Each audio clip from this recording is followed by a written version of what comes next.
තෙරුවන් සරණයි සෑම දෙනාටම. ඇවුලුණු ගිනි දැල් බුර බුර එන විට ඔබ මට හමු වූවා. එසේ තමයි දැන් කිව යුත්තේ. ඉතින් මා දැන් ඉන්නේ අපේ දළු ඉඩමේ දළු කඩන්න ඇවිදිලා ඉන්නේ. නමුත් මම ෆෝන් එක අරන් ආවේ මේ ෆෝන් එකේ අරගෙන යම් සිද්ධි සලකා බලද්දී ඉරානයේ තියෙන ඒ යුදමේ තත්ත්වයේ ප්‍රබලත්වය පිළිබඳව නොයෙක් අවස්ථාවල පිළිබිඹු කරනවා. ඒ වගේම නොයෙක් ආධ්‍යාත්මික මනස දියුණු කර උසස් ආධ්‍යාත්මික ගමනක් යන යම් ධ්‍යාන තලවලට පත්වෙච්චි යම් උත්තමාවියන් පවසන දේවලුත් එක්ක රට අගාධයට යන ආකාරයක් රටවල් වල ඇතිවෙන නොයෙකුත් ගැටුම් තත්ත්වයන් පෙනෙන නිසායි මේ විදිහට කතා කරන්න අදහස් කළේ. දැන් ඉන්නේ දළු ඉඩමේ බලන්න. අපි මේ තරම් සැනසීමෙන් සැහැල්ලුවෙන් ජීවිතේ ගත කරනවා. මොන ප්‍රශ්න මොන ගැටලු ආවත් මනස සැහැල්ලුයි සුන්දරයි. ගැටලු නැති තරම් මනසේ හිතන්න මනස පීඩාවට පත් වෙන්න යමක් නැහැ. තියෙන දේ කරගත්තා, යමක් හදාගත්තා, ආහාරයට ගත්තා, හිතේ ගින්දර නැහැ. මොන ප්‍රශ්න තිබුණත් අපි ආධ්‍යාත්මික පැත්තෙන් නිවිලා ඉන්න නිසා සිතේ ගැටලු ඇති වෙන්නේ නැහැ. අද මේ මොහොතේ එන දෙයට මේ මොහොතේ මුහුණ දෙනවා. මේ මොහොතේ ජීවිතෙන් සමුගන්න වුණත් ඒකත් අපිට නම් ගැටලුවක් නැහැ. මන්ද කියනවා නම් අපි ඒ තරම් මනස සැහැල්ලු කරගෙන සිතවිලි සිත කය වචනේ යන තුන්දර සංවර කරගෙන සමාජයේ බාහිර පරිසරයට ගහට කොළට ඇලට දොළට සතා සිව්පාවට කරදරයක් නොවන අන්දමින් ජීවත් වන නිසා ආධ්‍යාත්මික අපේ මනස හරිම සැහැල්ලුයි. සිතේ ගැටලු අඩුයි. නමුත් කල්පනා කර බලන්න මේ වෙලේ ගිනි ඇවිලෙන කොතරම් පිරිසක් සමාජයේ සිටිනවද? අපේ රටේ වුණත් ඒ රටවල් වලට ගිහින් ඉන්න අපේ සේවක සේවිකාවන් කොච්චර බියෙන් තැතිගැන්වෙන්ද ඉන්නේ. මේ එන ගැටලු ප්‍රශ්න සාමාන්‍යයි. මේවා සාමාන්‍ය සිද්ධි. පෙර සසරේ යම් කරගත් දේවල් එක්ක පෙර සසරේ යම් ක්‍රියාවලීන් වල හේතු තමයි ඔය ඵල විදිහට හටගන්නේ. මේ සිදුවීම් අපි මේ මොහොතේ පටන් නතර කළ යුතුයි. එහෙනම් අපේ මනස යොමු කරන්න ඕනේ අපි මේ විශ්වයට පහළ වුණේ ඇයි? මේ අපි යා යුතු ගමන මොකද්ද? පෙර සසරේ කරපුවයි මේ අරගෙන යන්නේ. එහෙනම් දැන් අපි මේ මොහොතේ පටන්වත් අපේ සිත කය වචනය සංවර කරන මේක තම තමන්ගේ අභ්‍යන්තරය තුලින් දකින්න ඕනේ. කුඩා පවුල් ඒකකයේ සිට ගම් නගර රටවල් දක්වා සෑම මෙය කල්පනා කළ යුතුයි.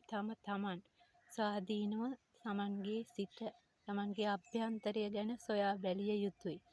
ඉතින් මේ අයට මන්ද මෙය නොවැටහෙන්නේ.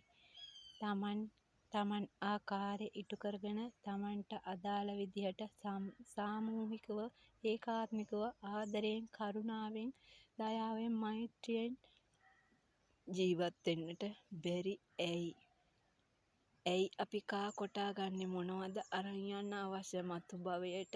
ඔය කරන්නේ අකුසල් රැස් කරන එකම පමණයි. ඊගාව භවය ඔය උපදින අයගේ කුමක් වෙයිද? දේශයෙන් රාගයෙන් මෝහයෙන් මැරිලා මුලාවෙන් මැරිලා උපදින්නේ. ඊගාව මතු භවය පෙරේත භූත ලෝකවල යනවා ඇරෙන්න වෙන යමක් සිදු වේද? ඇයි තමන්ගේ ආත්මයට මේ තරම් අසාධාරණයක් සිදු කරගන්න මේ බලධාරීන් උත්සුක වෙන්නේ? කුමක් හෝ පිනක් ලබා මොවුන් මනුෂ්‍යාත්ම වලට පැමිණියාට මේ ආත්මයෙන් මතු මේ රාගයෙන් දේශයෙන් මෝහයෙන් සමුගන්නා ජීවිතවලට කුමක් සිදු වේද? මන්ද තේරුම් නොගන්නේ. මේ අය තේරුම් නොගන්නා තාක්කල් රට අගාධයට වැටෙනවා වැළැක්විය නොහැකි. එසේ වළක්වා ගත හැකි එකම ස්ථානයක් ලෙස මා දකින්නේ මේ ආදරණීය විශ්වයයි. මා ආරාධනා කරනවා ආදරණීය විශ්වය මේ තත්ත්වයන් පාලනය කළ හැකි උතුම් බලධාරීන්, උතුම් රාජ්‍ය නායකයින් මේ විශ්වය තුළ බොහෝ ස්ථානවල යම් යම් ආකාරයේ ක්‍රියාකාරකම්වල නිරත වෙමින් සිටිනවා ඇතැයි මා සිතනවා. අවදි වෙන්න. මන් දන්නවා මගේ විශ්වය මේ සියල්ල දෙස සීරුවෙන් බලා සිටිනවා. දැන් බලා සිටිය යුතු කාලයක් නොවන බව මා අවධාරණය කරනවා. ආදරණීය විශ්වය, අවදි වෙන්න. ඔවුන්ගේ ශක්තිය අවදි කරන්න. ඔවුන්ට ශක්තිය දෙන්න.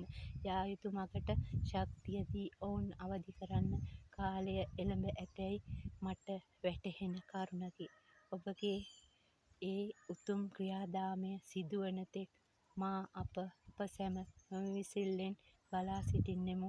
ආදරණීය මේ ගහකොළ ඇලදොළ සතා සිව්පාවා මේ මනුෂ්‍ය ප්‍රජාව මේ සියල්ලට මේ 31 තලයටම යහපත ඉෂ්ට සිද්ධ කරගත හැකි උතුම් රාජ්‍ය පාලනයක් බිහිවනතුරු මා අප නොඉවසිල්ලෙන් බලා සිටිමි.